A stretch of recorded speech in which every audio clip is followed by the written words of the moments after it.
Let's take a close look at what I consider to be at the top of the list for 80s toy oddities. We'll be looking at Manglor Mountain, which includes Manglord as the figure, both of which fit under the umbrella of Manglors, the toy line from the 80s, which is as infamous a toy line as it gets.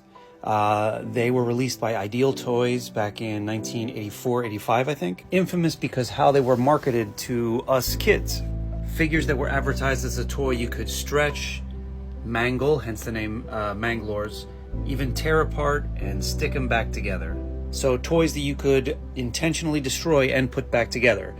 The catch being they didn't really get put back together. Or you could try, but they didn't really stick too well. So of course Ideal Toys caught a lot of heat, and it wasn't long before Manglors left store shelves.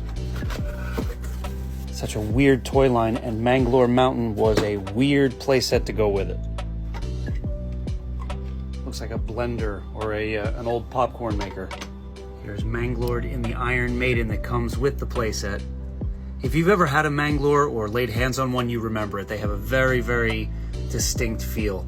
The whole idea of the playset was that you would put a figure in the Iron Maiden and drop it into there, and then push this pump, which would make some good old 80s slime bubble up and kind of drown him, or I guess also elevate him, or both, I don't know. So it's gimmicky.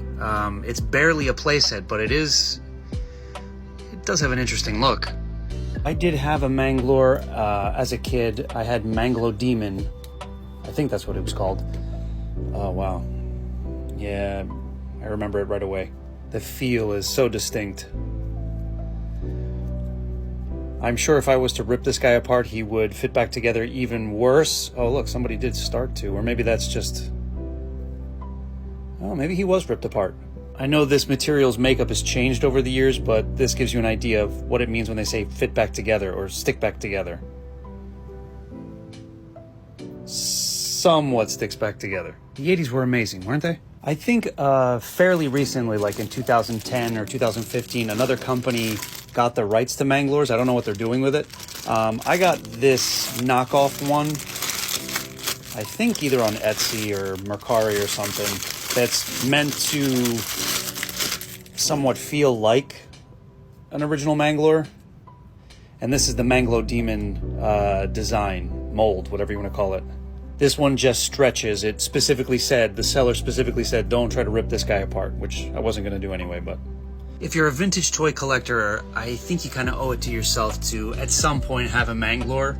If for no other reason, just to have a prop when you tell the story behind some of the stuff they tried to sell us growing up in the 80s.